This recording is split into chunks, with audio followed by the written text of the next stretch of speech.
Bahamas employs over 500 people. Of the 500, how many of them do you think are Bahamian? About 3/4. Okay. I will say 80%. I would say all. All? I would say about 98%. 98%. Yes. I was going about 80%, so but 98 sounds better. I'd say 80%. I think about 95% of them are Bahamian, Okay. yes. What if I told you 99%? 99% of the people is Bahamian? 99%. That's true?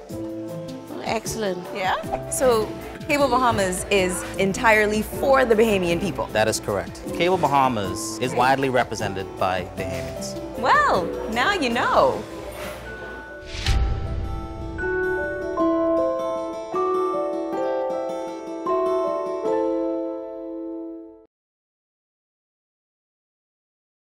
Baha Mar gets court approval to continue paying workers. Meantime, the hotel union president says, "I told you so." This as not everyone's buying the Prime Minister's statement that government was caught off guard by the news. Plus, it's day one for VAT on insurance policies. We've got those stories and more tonight. I'm Kyle Joaquin, and NB12 starts right now.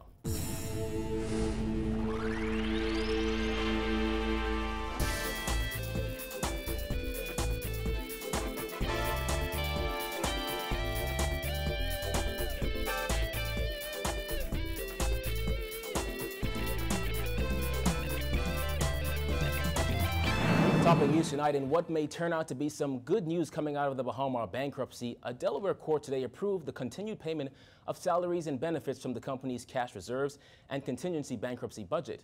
The court also approved payment of ordinary course suppliers and vendors for any claims that come after the bankruptcy was filed.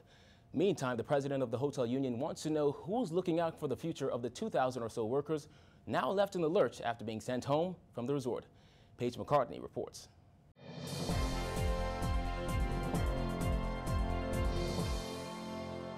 Hotel Union President Nicole Martin says she's been raising the red flag about Baha Mar for months now, and all that's left to say is "I told you so." I don't want to sound like I told you so, but when you look at the history of relationship between everyone on Baha Mar, it seemed that they have a certain level of disregard. They pretty much do what they feel like when they feel like. Pointing to Baha Mar's reneging on promises to keep Bahamians employed at the Wyndham Nassau Beach Resort, Martin told NB12 there have been problems with Baha Mar's ability to keep its promises from day one. She said she's not satisfied with Prime Minister Perry Christie's response and opined that he may have known more than he led on to on Tuesday. If Baha Mar entered an agreement with the government to say that they will employ and continue to employ X amount of workers, the minute they breach that, in my mind, it has set the tone for them to breach every other aspect of any contract. Am I satisfied with the response by the Prime Minister? I may not be satisfied, but I have to appreciate that if what he is saying is true, and I have to take it to be true, that he has said that he has been blindsided, he has to respond in the best way that he can, all things considered.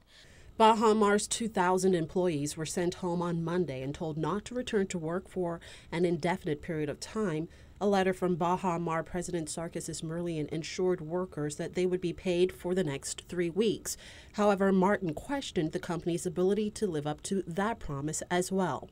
While acknowledging the importance of Baha Mar opening successfully, she said she's not comfortable with all that's being said and done to protect Bahamian workers.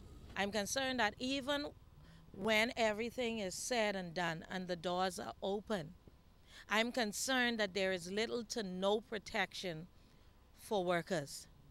I'm concerned that it seemed like the Bahamas together, our Prime Minister was blindsided. I'm wondering what goes into the discussions about these major investments. What do you talk about? Who is protected? How are protections brought about? Martin also expressed concern about the way government does business with foreign developers and questioned what protections are in place to prevent these things from happening again. Martin says at this stage, all she wants is a meeting with Prime Minister Perry Christie to get some kind of assurance about the protection of Baha Mar workers. From Cable Beach, I'm Paige McCartney for NB12. Government was caught off guard by Baha Mar's bankruptcy announcement. That, according to Prime Minister Christie, who last night denied claims that he had any idea this was coming. This comes as court documents reveal the resort was preparing to file for bankruptcy since May. It is of great importance to the nation and to all Bahamians that Baha Mar opens successfully. Flanked by the majority of his cabinet, Christie stressed the importance of Baha Mar's completion to the country, as he called it a matter of national priority. According to Christie, the news of Baha Mar's filing for bankruptcy came at a point when his personal intervention over several months with all three stakeholders led to substantial agreements. However, it was revealed in Guardian Business this morning that some may have seen this coming from over a month ago.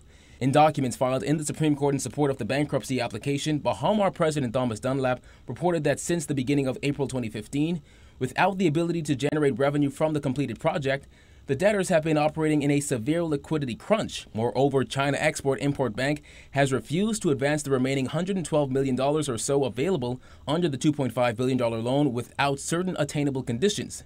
That and other developments made it clear to Baha Mar by the end of May 2015, without a negotiated resolution, they would run out of cash by the end of June 2015, if not sooner. Members of both the Free National Movement and the Democratic National Alliance have stated that the Prime Minister must have known something, as he served as the mediator for several weeks. However, Christie said this is not the time to play politics. The government remains committed to being open and transparent with the Bahamian people, as it has since the beginning of this project. Any claim that the government or I have been misleading the public as it relates to the status of Baha Mar is completely false.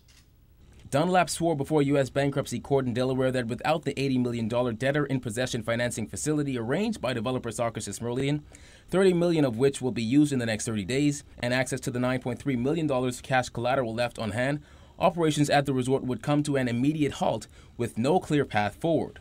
Christie now says Baha Mar's bankruptcy filing does not change the government's end goal.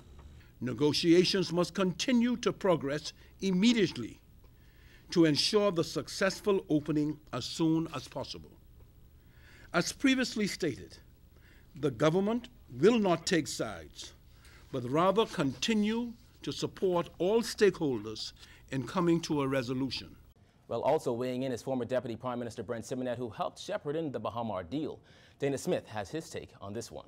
I would imagine if he has been involved, as he said he and his government have been, they would have been advised several days ago.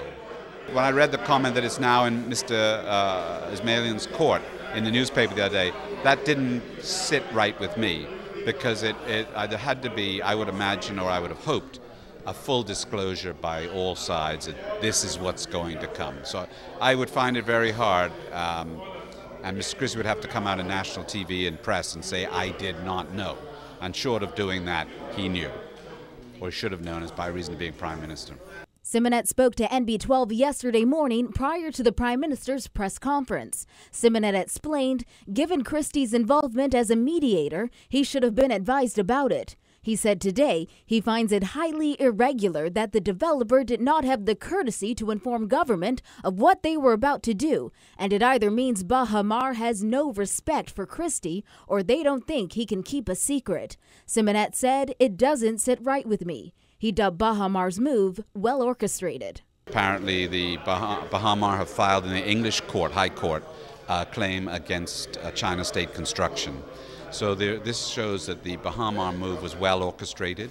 You can't just wake up on yesterday morning and have letters going to employees and file in different jurisdictions. Simonette said he believes Baha Mar's bankruptcy filing will create a domino effect and maybe even a lawsuit. He explained it's not just the 2,000 employees at the resort who find themselves in a difficult position. It's also the various contractors who were hired to carry out works. I don't think you've seen the beginning of the domino effect on this whole issue, whereas, and I think one of you asked the question about what happens next. This is going to end up in a huge lawsuit.